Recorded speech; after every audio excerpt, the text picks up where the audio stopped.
अस्सलाम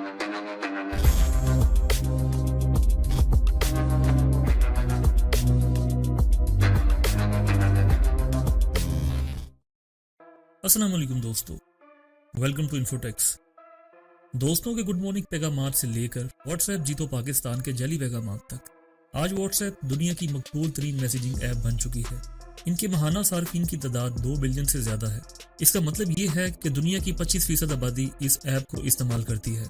लेकिन क्या आपने कभी सोचा, चूँकि ये ऐप इस्तेमाल करने के लिए बिल्कुल फ्री है और इस ऐप पर एड्स भी नहीं आते, तो ये कंपनी व्हाट्सएप पैसे कैसे कमाती है? आज की इस वीडियो में व्हाट्सएप के बिजनेस मॉडल को समझते हैं। व्हाट्सएप की बुनियाद 2 अफराद ब्रायन एक्टन और जॉन कॉम ने 2009 में रखी थी। इससे पहले दोनों ने याहू में 9 साल तक एक साथ काम किया और जब उन्होंने याहू को छोड़ा तो वो मुख्तलिफ कंपनियों में नौकरियों के लिए दरख्वास्त देते रहे। उन्होंने फेसबुक पर अप्लाई किया लेकिन रिजेक्ट हो गए। उन्होंने ट्विटर पर अप्लाई किया लेकिन वहां से भी रिजेक्ट हुए। दरहकीकत 2009 में ब्रायन एक्टन ने मशहूर ट्वीट किया जिसमें उन्होंने लिखा उन्होंने ट्विटर पर नौकरी के लिए दरख्वास्त दी थी लेकिन इन्हें मुस्तरद कर दिया गया था। लेकिन वो ज्यादा मायूस नहीं थे क्योंकि सफर बहुत लंबा होता। उन्होंने फेसबुक से मुस्तरद होने के बाद भी कुछ ऐसा ही ट्वीट किया। लेकिन दोस्तों, खुशकिस्मती से इसके सिर्फ 5 साल बाद फेसबुक ने व्हाट्सएप को $19 बिलियन में खरीद लिया।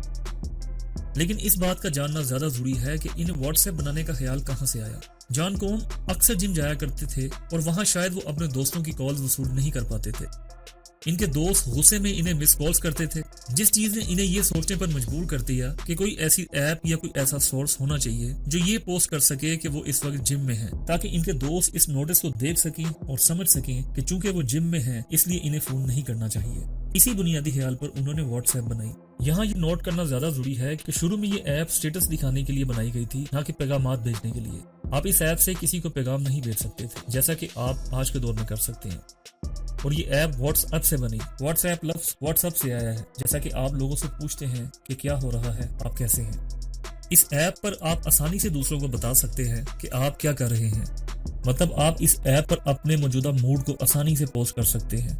आप लिख सकते हैं कि आप कहाँ हैं और क्या कर रहे हैं, और ये ऐप आपके बाकी दोस्तों को इस चीज के बारे में मुतला करेगी। लेकिन फिर कुछ अरसे बाद इन्हें इस बात का एहसास हुआ कि इस ऐप के कुछ सारिफीन स्टेटस को बतौर पैगामात इस्तेमाल कर रहे हैं। मतलब पहला शख्स एक स्टेटस लगाता है, दूसरा शख्स उस स्टेटस को पढ़कर उसके जवाब में अपना स्टेटस पोस्ट करता है, जिसको देखकर पहला शख्स फिर से अपने स्टेटस को अपडेट करता है और इसी तरह से बातचीत का सिलसिला चलता रहता है। इस तरह से लोगों ने व्हाट्सएप स्टेटस को पैगामात के तौर पर इस्तेमाल करना शुरू किया, जिसे देख के जॉन ने सोचा कि ऐप को मैसेजिंग सर्विस बनाना बेहतर होगा। और ये ख्याल एक बहुत बड़ी कामयाबी थी, क्योंकि 2009 में सिर्फ एक और ऐप थी जिस पर किसी दूसरे को मुफ्त मैसेज किया जा सकता था। वो ब्लैकबेरी का ब्लैकबेरी मैसेंजर BBM था। लेकिन इसके साथ मसला ये था कि आपके पास ब्लैकबेरी फोन होना जरूरी है, लिहाजा सिर्फ ब्लैकबेरी फोन इस्तेमाल करने वाले ही BBM इस्तेमाल कर सकते थे और दूसरे फोन के सार्फिन को एक मुफ्त मैसेजिंग ऐप की जरूरत थी, और व्हाट्सएप ने इस हलाव को पूरा किया। लॉन्च के कुछ दिनों में ही इसे 2 लाख से ज्यादा बार डाउनलोड कर लिया गया। व्हाट्सएप को सरमायाकारों से फंड्स मिलना शुरू हो गए और व्हाट्सएप की मकबूलियत अपने तौर पर आसमान को छूने लगी, बगैर किसी मार्केटिंग या इश्तहारात के, क्योंकि सारिफीन ने इसे इतना पसंद किया कि उन्होंने अपने दोस्तों को इसके बारे में बताया और उन दोस्तों ने अपने दोस्तों को बताया, और व्हाट्सएप ने नामियाती तरक्की देखी। जैसा कि आपको याद होगा, 2009 के आसपास टेलीफोन कंपनीज SMS भेजने के भी पैसे वसूल करती थी और कॉल चार्जेस भी पर मिनट के हिसाब से थे और काफी महंगे थे। तो यहाँ पर एक क्लियर कट फ्री ऑप्शन की जरूरत थी, जिसे लोगों ने व्हाट्सएप की शक्ल में इस्तेमाल करना शुरू किया। अगले 2 सालों में ये ऐप स्टोर की टॉप 10 ऐप्स में से एक बन गई। ये तकरीबन हर मुल्क के लिए फायदेमंद थी सिवाय अमेरिका के। अमेरिका में 2009 में इनकी ज्यादातर टेलीफोन कंपनियों के पास SMS और मुफ्त कॉलिंग मिनट के फ्लैट रेट थे, लिहाजा अमेरिकन के लिए व्हाट्सएप को यूज करना कोई इतनी बड़ी बात नहीं थी, इसलिए उन्होंने SMS का इस्तेमाल ही जारी रखा। और आज भी USA व्हाट्सएप के लिए बदतरीन परफॉर्मेंस का मुजाहरा करने वाली मार्केटों में से एक है। और क्या आप इसका तस्वुर कर सकते हैं कि व्हाट्सएप की तरक्की यूरोपीय, एशियाई और अफ्रीकी ममालिक की वजह से हुई? शुरू में व्हाट्सएप चलाने के लिए ज्यादा अखराजात नहीं थे। इनकी एक छोटी सी टीम थी, वो मार्केटिंग या इश्तहारात चलाने पर पैसा खर्च नहीं कर रहे थे, लिहाजा व्हाट्सएप चलाने का सबसे बड़ा खर्च दरअसल SMS भेजने का था। एक वेरिफिकेशन टेक्स्ट मैसेज जो व्हाट्सएप भेजता है। जब कोई सारिफ इस पे शामिल होता है तो इस सारिफ के लिए एक वेरिफिकेशन SMS भेजना होता है, जो इस वक्त इनका सबसे बड़ा खर्च था। और इस काम के हसूल के लिए उनको पैसों की जरूरत थी, और पैसे के हसूल के लिए वो इन्वेस्टमेंट हासिल करना चाह रहे थे। लेकिन कंपनीज जो इनमें इन्वेस्ट करने के लिए आई, वो इनसे बदले में शेयर चाह रही थी, और इसी वजह से सरमायाकारी नहीं हो रही थी। लिहाजा वो एक नया कारोबारी मॉडल लेकर आए واٹس ایپ نے اپنے صارفین سے $1 فی سال چارج کرنا شروع کر دیا۔ اس ایپ کو استعمال کرنے کے لیے صارفین کو اب چارجز دینے ہوں گے کیونکہ واٹس ایپ اب فری نہیں رہی تھی، لیکن اس کے باوجود ان کی ایپ کے صارف کا تجربہ بہت اچھا تھا اور ایپ نے اتنی آسانی سے کام کیا اور اس میں نئے فیچر شامل کیے گئے کیونکہ اب واٹس ایپ پر تصویریں بھی شیئر ہو سکتی تھیں۔ 2011 تک ان کی ایپ سٹور میں ٹاپ ایپ بن چکی تھی۔ ایکٹر نے ایک چیز کے بارے میں واضح تھا، اس نے اپنی میز پر ایک نوٹ چپکا رکھا تھا جس پر لکھا تھا نو ایڈس، نو گیمز، نو گیمکس۔ وہ واٹس ایپ پر کوئی ایڈز نہیں چلانا چاہتا تھا، نہ ہی کوئی ایسی خصوصیت شامل کرنا چاہتا تھا جس کا کوئی بڑا مقصد نہ ہو۔ وہ ایپ کو سادہ اور نقطہ نظر رکھنا چاہتا تھا۔ ایپ پیغام رسانی کے لیے بنائی گئی تھی اور وہ چاہتا تھا کہ ایپ اس چیز میں اتنی اچھی ہو کہ کوئی دوسری ایپ اس کا مقابلہ نہ کر سکے اور لوگ اسے استعمال کرتے رہیں۔ ان کا $1 بزنس ماڈل بہت ہی کامیاب رہا اور 3 سال کے اندر واٹس ایپ ایک نافع بخش کمپنی بن گئی۔ ان کی کمائی ہوئی تمام رقم ان کی چھوٹی ٹیم پر خرچ ہوئی تاکہ واٹس ایپ میں نئے فیچر شامل کیے جا سکیں، سافٹ ویئر میں موجود تمام مسائل کو دور کیا جا سکے اور ایک قابل اعتماد میسیجنگ ایپ بنائی جا سکے۔ انہوں نے دعویٰ کیا کہ ان کی پروڈکٹس ان کا پیشن ہے اور یہ کہ صارفین کا ڈیٹا کوئی ایسی چیز نہیں تھی جس میں ان کی دلچسپی ہو، یعنی انہیں صارفین کا ڈیٹا لینے میں کوئی دلچسپی نہیں تھی۔ لیکن دوستو، اس کے بعد فیس بک ہماری کہانی میں انٹری دیتا ہے اور یہ ماڈل یہاں سے ٹوٹنے لگتا ہے۔ مارک زکربرگ 2012 سے واٹس ایپ خریدنے کی کوشش کر رہے تھے، لیکن یہ معاہدہ فروری 2014 میں طے پایا اور فیس بک نے واٹس ایپ کو $19 بلین میں خرید لیا اور واٹس ایپ پر کام کرنے والے تمام ملازمین اب فیس بک کے ملازم بن چکے تھے۔ واٹس ایپ کے بانیوں نے گوگل کے CEO سندر پچائی سے بھی ملاقات کی، لیکن گوگل کے ساتھ کوئی معاہدہ طے نہیں پا سکا۔ فیس بک واٹس ایپ کو خریدنے کے لیے بہت بے چین تھا کیونکہ واٹس ایپ فیس بک میسنجر کا سب سے بڑا کمپیٹیٹر تھا اور 2014 تک کئی دیگر میسنجنگ اپلیکیشنز مقابلے میں آ چکی تھیں جیسے کہ وائبر، وی چیٹ، کک اور لائن۔ فیس بک واٹس ایپ کو خریدنا چاہتا تھا تاکہ فیس بک میسنجر اور واٹس ایپ دونوں کے مالک ہونے کی وجہ سے کوئی مقابلہ نہ رہ سکے۔ اس کے علاوہ واٹس ایپ کے اتنے زیادہ لوگوں کے یوزر ڈیٹا تک رسائی حاصل ہو سکے اور فیس بک نے محسوس کیا کہ وہ ان صارفین کے ڈیٹا کو مزید پیسہ کمانے کے لیے استعمال کر سکتے ہیں، کیونکہ دوستو فیس بک ڈیٹا بیچ کر اپنی کمپنی چلاتی ہے۔ اس بارے میں ہم کسی اور ویڈیو میں بات کریں گے۔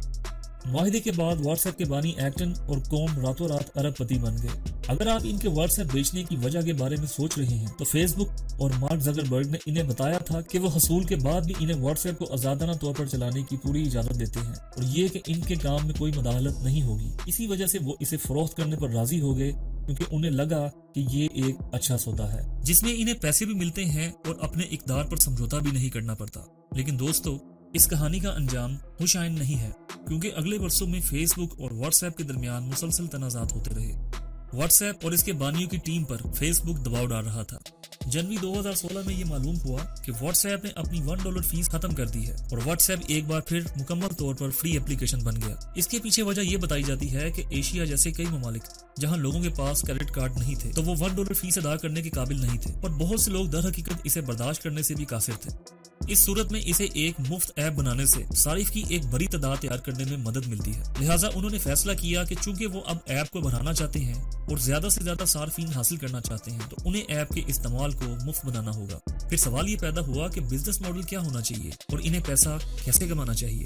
اس دوران یہ کہا گیا کہ واٹس ایپ کاروباری اداروں کے ساتھ شراکت داری کرے گا اور وہاں سے آمدنی کا ذریعہ تلاش کرنے کی کوشش کرے گا۔ اسی دوران مارک زکربرگ پر ان کے سرمایہ کاروں کی جانب سے دباؤ ڈالا جا رہا تھا کہ واٹس ایپ کو $19 بلین ادا کر کے خریدا گیا تھا، جس کے بدلے میں انہیں کچھ رقم کمانے کی ضرورت تھی، تو کسی نہ کسی طرح سے اسے خریداری کا جواز پیش کرنا تھا اور یہ ظاہر کرنا تھا کہ یہ پرچیزنگ پروفیٹیبل ہے۔ انہیں واٹس ایپ کو تیزی سے منافع بخش بنانا تھا، کسی ایسے طریقے سے جہاں سے وہ واٹس ایپ سے زیادہ پیسہ کما سکیں۔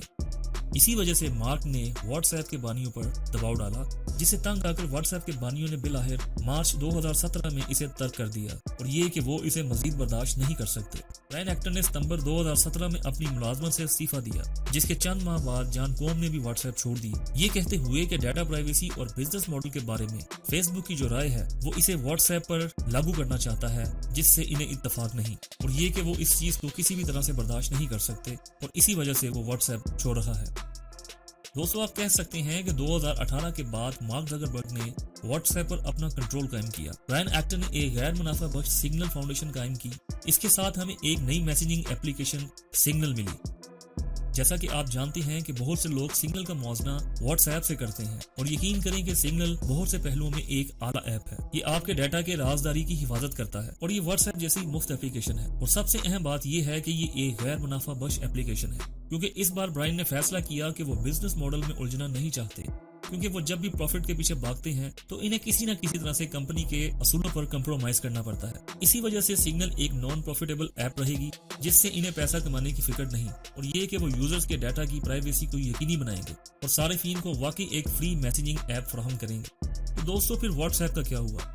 वो कौन सा बिजनेस मॉडल था जो मार्क ज़करबर्ग ने तैयार किया? 2018 में फेसबुक ने व्हाट्सएप बिजनेस लॉन्च किया। इस ऐप पर कारोबारी लोग अपनी कारोबारी प्रोफाइल बना सकते हैं और तस्दीकशुदा बिजनेस अपनी वेबसाइट्स और फेसबुक पेजेस को लिंक कर सकते हैं। फेसबुक ने फेसबुक पेजेस और व्हाट्सएप के दरमियान एक लिंक कायम किया। लोग लिंक के जरिए फेसबुक पे जाने के लिए बिजनेस प्रोफाइल का इस्तेमाल कर सकते हैं। उन्होंने फेसबुक को फरोग देने के लिए एक बेहतरीन ऑप्शन बनाई। बिजनेस प्रोफाइल्स पर जाने के लिए नए सारिफीन अब सिर्फ एक क्लिक के साथ फेसबुक पेज पर जा सकते हैं। अगरचे व्हाट्सएप बिजनेस एप्लीकेशन इस्तेमाल करने के लिए मुकम्मल तौर पर फ्री है, लेकिन बिजनेस एपीआई व्हाट्सएप की आमदनी का जरिया है। दोस्तों, एपीआई एप्लीकेशन प्रोग्रामिंग इंटरफेस है। बुनियादी तौर पर ये एक ऐसा जरिया है जिसके जरिए बहुत सी एप्लीकेशन एक दूसरे के साथ कनेक्टेड हो सकती हैं या मिलकर कोई फंक्शन अंजाम दे सकती हैं। जिसे एक मिसाल में देखते हैं कि जब आप उबर पर टैक्सी बुक करते हैं तो आपने देखा होगा कि उबर के नक्शे पे गूगल का वाटरमार्क आता है। बेसिकली गूगल मैप्स अपनी सर्विसेज उबर को प्रोवाइड कर रहा है ताकि उबर अपनी ऐप पर क्लाइंट को नक्शा दिखा सके। लेकिन ये कैसे हो रहा है? गूगल मैप्स उबर को अपना एपीआई फराहम कर रहा है। ये उबर को अपना एप्लीकेशन प्रोग्रामिंग इंटरफेस फराहम करते हैं। इसी तरह से व्हाट्सएप बिजनेसमैन को अपना एपीआई फरोख्त कर रहा है। अगर बिजनेस व्हाट्सएप पर सारिफीन के साथ बातचीत करना चाहते हैं तो खुद बहुत सवालात का जवाब देने के लिए वो ऐसा कर सकते हैं और व्हाट्सएप का एपीआई इस्तेमाल करते हुए शिपिंग की तस्दीक, अपॉइंटमेंट रिमाइंडर और अपने सारिफीन को इवेंट के टिकट तक सेल कर सकते हैं। अर्निंग का मॉडल ये है कि अगर कारोबार 24 आवर्स के अंदर मैसेज भेजता है तो ये इनके लिए फ्री है, लेकिन अगर इन्हें 24 घंटे के बाद जवाब देने की जरूरत पड़ती है तो इन्हें थोड़ी सी फीस अदा करनी होगी। इसके अलावा फेसबुक व्हाट्सएप पर इश्तिहारात चलाने पर गौर कर रहा है ताकि वो मजीद पैसे कमा सके। ये प्लान किया जा रहा है कि व्हाट्सएप का स्टेटस बार एड्स की होस्टिंग करेगा, यानी व्हाट्सएप स्टेटस में आपको एड्स शो होंगे। अप्रैल 2022 में दुनिया भर में व्हाट्सएप के तकरीबन 2.44 बिलियन मुनफरिद फाल सार्फिन थे, जो 2021 के इसी महीने के मुकाबले में 6.4% ज्यादा है, जबकि पाकिस्तान में इसके एक्टिव यूजर 46 मिलियन है। बुनियादी तौर पर व्हाट्सएप को एक ऐसी प्रोडक्ट में तब्दील कर दिया गया है जिस पर चीजें खरीदी और फरोख्त की जा सकती हैं, जिस पर आपको अदायगी की जा सकती है और जिस पर आपको इन फ्यूचर एड्स भी नजर आएंगे। इसके अलावा मार्क ज़करबर्ग डाटा के साथ क्या करने का इरादा रखते हैं, इसके बारे में हम ज्यादा नहीं जानते। हम ये जानते हैं कि हाल ही में व्हाट्सएप की प्राइवेसी पॉलिसी को लेकर एक तनाज़ा खड़ा हुआ था। लोग फ्यूचर के बारे में गैर यकीनी है कि इनका व्हाट्सएप डाटा कैसे इस्तेमाल किया जाएगा। बहुत से लोग फेसबुक पर इल्जाम लगाते हैं कि वो ज्यादा पैसा कमाने के लिए डाटा इस्तेमाल करने की कोशिश कर रही है, लेकिन इसमें कितनी हकीकत है ये वक्त ही बताएगा। तो दोस्तों, आपको व्हाट्सएप की कहानी दिलचस्प और मालूमाती लगी होगी, तो अगर आपको मेरी ये वीडियो पसंद आई है तो इसे अपने दोस्तों के साथ शेयर करें, कमेंट्स में अपनी राय का इजहार करें, मेरे इस चैनल को सब्सक्राइब करें और बेल आइकन को प्रेस कर दें कि आइंदा आने वाली वीडियोस आप तक पहुंच सकें। वीडियो को देखने का बहुत बहुत शुक्रिया। अल्लाह हाफिज।